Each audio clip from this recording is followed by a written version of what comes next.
My father filled my sister's lungs with dirt while I watched from the cellar window, and he made sure I heard every gasp turn to silence.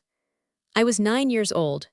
Elara was 7, the little sister I'd braided hair for, read to, promised to protect from the dark and the cold, and the things that went bump in the night.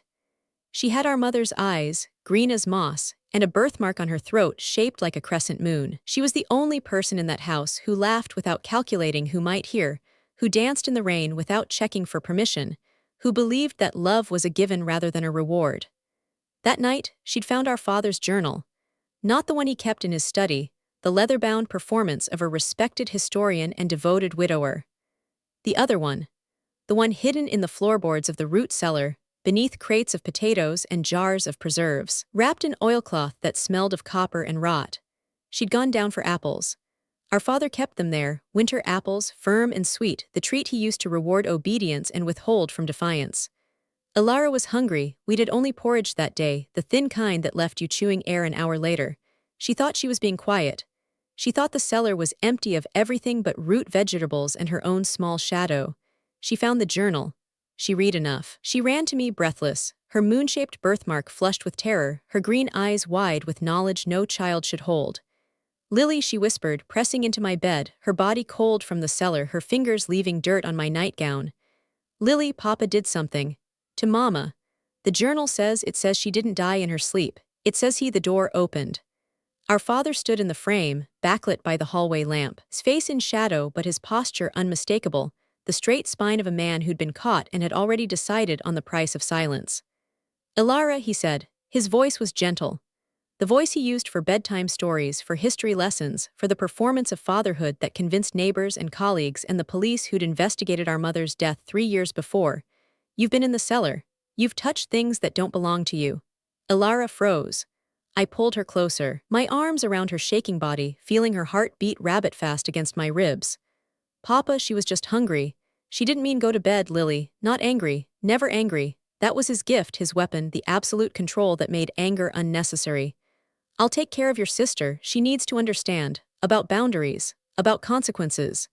About what happens to little girls who don't respect their father's privacy." He took her hand. She looked back at me, her green eyes pleading, her mouth forming words she couldn't voice. "Don't let him, don't let him, don't let him." But I was 9. He was my father. He was all I had, all I knew, the center of a world that would collapse if I named him monster. I let him take her. He didn't return her to bed. He took her to the garden, the walled garden behind our house, where our mother had grown roses, and where our father now grew things that required deep holes and midnight tending. I followed. Not immediately. I waited until his footsteps faded, until the house settled into its nighttime creaks, until I could convince myself that he was just talking to her, just explaining, just being the father he pretended to be. I climbed out my window. I crept along the house's shadow. I found the cellar window, the one that looked into the root cellar from the outside, the one that was supposed to be covered by a crate but tonight stood open, a rectangle of yellow light spilling into the dark. I saw them. My father and my sister, in the space beneath the floorboards where the journal had been. But the journal was gone, and in its place was a hole, deeper than any root cellar should need, wider than any storage pit required. A grave. Fresh dug, the dirt piled beside it, the shovel still leaning against the wall where he'd left it. Elara was crying. Not loudly, she'd learned, as I'd learned that loud crying made things worse. Silent tears tracking through the dirt on her face, her small body shaking with the effort of suppression. Our father was talking, the gentle voice, the reasonable voice, the voice of a man explaining history to a student who'd asked the wrong question. "Your mother didn't understand either," he was saying.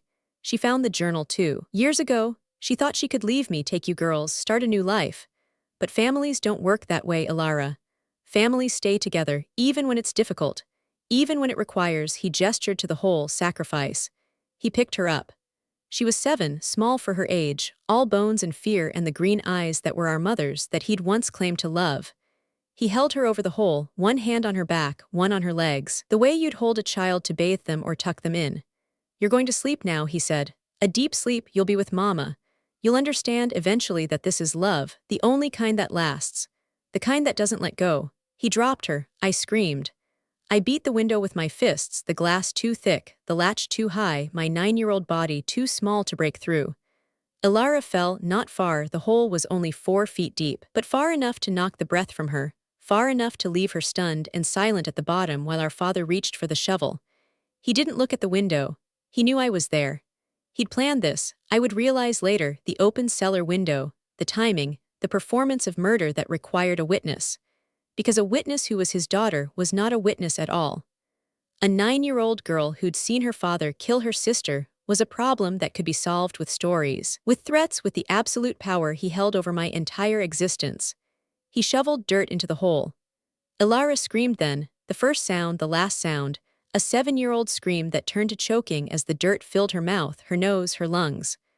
I watched her try to climb, her small fingers finding no purchase in the loose soil, her green eyes finding mine through the window glass, the crescent moon birthmark already covered in earth. He didn't fill the hole completely. That was the horror I would carry, the calculation, the precision, the knowledge that a shallow grave was enough, that the weight of dirt on a small chest was sufficient, that he didn't need to bury her deep because no one would look. Our mother had died in her sleep. Our sister would run away.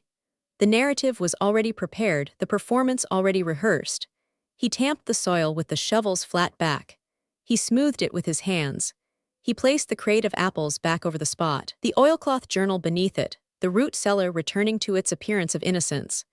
Then he walked to the window where I stood, my fists bloody from beating glass, my voice gone from screaming, my body shaking with a terror that had no name. He crouched to my level. He smiled. The same smile he used for bedtime stories, for history lessons, for the performance of fatherhood that had convinced everyone and would continue to convince them. "Lily," he said, "you had a nightmare. Your sister ran away. She was always wild, always disobedient, always touching things that didn't belong to her. You woke, you looked for her, you found her gone. That's what you'll say. That's what you'll believe. Because the alternative," he touched the glass where my face pressed, his finger leaving a smudge that looked like a kiss, "the alternative is that you watched me bury your sister and did nothing.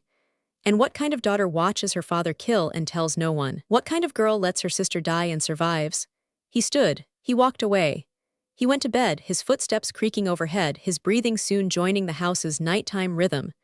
I stayed at the window until dawn, pressing my palm to the glass where his finger had touched, watching the crate of apples that covered my sister's grave, waiting for her to rise, to breathe, to prove that the world couldn't be this cruel. She didn't. In the morning, he reported her missing. The police came, sympathetic, familiar, the same officers who'd investigated our mother's death, who'd accepted natural causes from a respected historian, who saw a grieving widower doing his best with 2 daughters, now 1. They searched the woods, the roads, the town. They found nothing. Elara was entered into databases, her photo distributed, her case filed with the thousands of other missing children who would never be found. I said nothing. I was 9. He was my father. He was all I had, all I knew, the center of a world that had already collapsed but that I pretended still stood. I said what he told me to say. I believed what he told me to believe.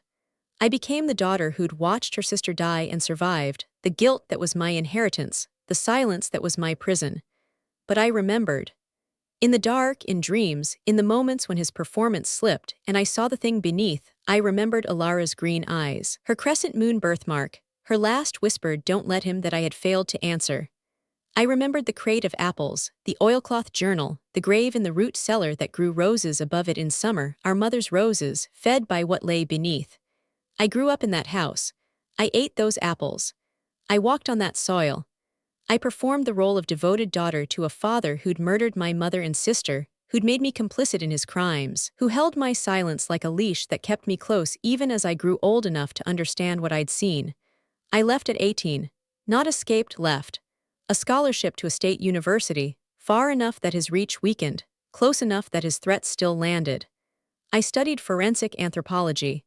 I learned about graves, about decomposition, about the ways that earth holds memory and bodies speak truth. I learned that shallow graves are discoverable, that root cellars preserve evidence, that a journal wrapped in oilcloth can survive decades if the conditions are right. I came back at 32, not to confront, to excavate, to finish what I'd started at 9, the screaming at glass that couldn't break, the promise I'd made to Elara's ghost that I would eventually, finally, dig her up. My father was 70 now. Still performing, the respected historian, the grieving widower, the devoted father whose daughter had made something of herself despite the tragedy of her runaway sister and dead mother. He lived in the same house, tended the same garden, grew the same roses that fed on secrets beneath the soil. I visited. I played the dutiful daughter, the successful professional, the forgiving child who'd made peace with her past. I smiled at his stories, cooked his meals, listened to his lectures on history and family and the importance of preserving the past. And I planned. I contacted Priya Sharma, the private investigator I'd worked with on a case, a woman who specialized in cold cases, missing persons, the kind of evidence that required patience and precision and the willingness to dig where others wouldn't. I told her everything. The journal, the cellar, the window, the grave.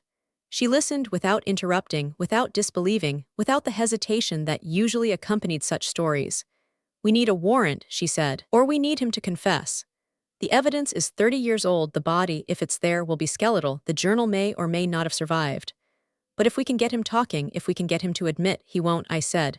"He's performed for too long. He believes his own story. He'd die maintaining it." "Then we dig," Priya said. "Illegally, if necessary. You own the house now. You said he put it in your name for tax purposes. That gives you access. If we find evidence, we call the police. We claim discovery during renovation. We dig," I agreed. We dug on a Tuesday. My father was at a historical society lecture, his weekly performance, his routine that hadn't changed in decades. Priya brought equipment, ground-penetrating radar, excavation tools, evidence bags, a camera that recorded everything. I brought the shovel. The radar found her in 20 minutes. A disturbance in the soil pattern, a density that didn't match root vegetables, a shape that was small and curled and unmistakably human. We moved the crate, the same crate, weathered now, the apples long replaced by potatoes, and we dug. She was there. She'd been there for 25 years. The oilcloth had preserved her partially, the root cellar's cool temperature slowing decomposition, the soil's chemistry leaving traces that forensic anthropologists would later call remarkable. Her bones were small, delicate, the bones of a 7-year-old who'd never grown. Her green eyes were gone, but the crescent moon birthmark remained, a discoloration on the cervical vertebrae where the skin had pressed against bone, where pressure and time had made permanent what her life had made temporary. And the journal. The oilcloth had protected it, the same oilcloth that had wrapped her murderer's confession. I opened it with gloved hands, Priya recording, the pages brittle but legible. Our father's handwriting, meticulous, detailed, the historian's precision applied to crime. March 14, 1991. Catherine found the first journal. She threatened to leave, to take the girls, to expose me. I explained that historians must sometimes eliminate sources that contradict the narrative.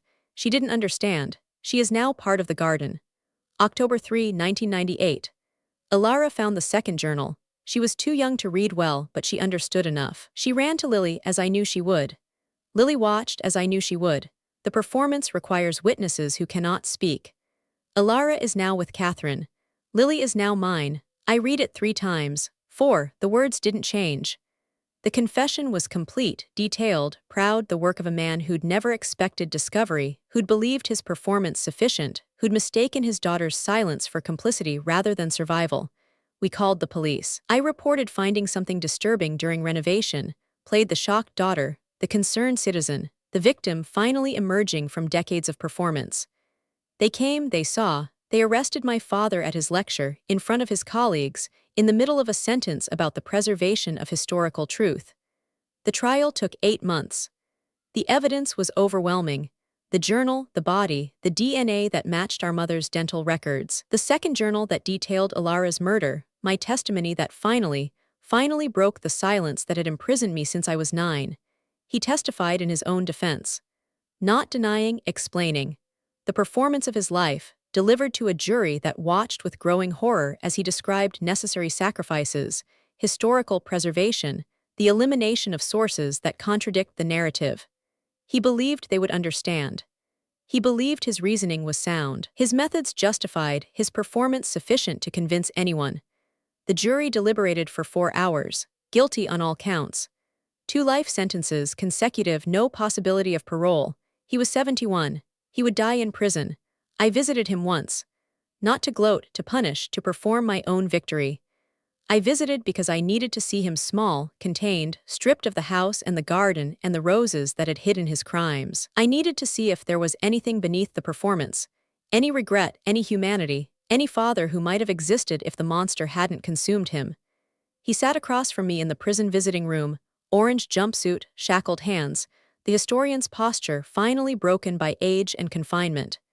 He looked at me with eyes that were still calculating, still performing, still searching for the angle that would make this interaction serve his narrative. "You found her," he said, not a question. "I found them both," I said. "Mother, Elara, the journals, the truth," he repeated, tasting the word. "You speak of truth as if it's simple, as if history isn't written by those who survive to tell it." "I wrote a history, Lily, a family history, without interruptions, without contradictions, without us," I finished. "Without Mother, who loved roses, without Elara, who laughed in rain, without me, who watched and survived and spent 30 years digging you up." He was silent. For a moment the performance flickered, the mask slipping, the monster showing through, then something else. Something smaller, something that might have been in another life a father. "Why did you wait?" he asked. "You could have told. At 9, at 15, at 20, you could have ended it." "I was afraid," I said, "of you, of the world, of being the daughter who watched her father kill and did nothing. But mostly," I paused, finding the truth I'd buried deeper than Elara's grave. "Mostly I was afraid that if I told, no one would believe me, that your performance was better than my witnessing, that the monster would win not because he was right, but because he was louder." I stood. I walked to the door. I stopped, my hand on the frame, and I looked back at the man who'd made me, shaped me, nearly destroyed me. "Elara's birthmark," I said. "The crescent moon. It was still visible. On her bones. After 25 years. Some things survive, Papa, some truths outlast performance. She survived you. Mother survived you, and I smiled, the first smile in his presence since I was 9. "I outlasted you." I left. I didn't look back. I heard him calling after me, the voice shifting from reasonable to desperate to rage, the full range of performances that had controlled my childhood. I didn't turn. I didn't respond. I walked out of the prison, into sunlight, into the life I'd built that he couldn't reach, couldn't destroy, couldn't even understand. I buried Elara properly. Next to our mother, in a cemetery with a stone that named her, dated her, claimed her as family rather than secret. The crescent moon birthmark was carved into the stone, my design, my tribute, my permanent witness to what she'd been and what he'd taken. I sold the house. Not to developers, to a land trust that would preserve it as memorial, as warning, as the physical evidence of what performance can hide and what truth can reveal.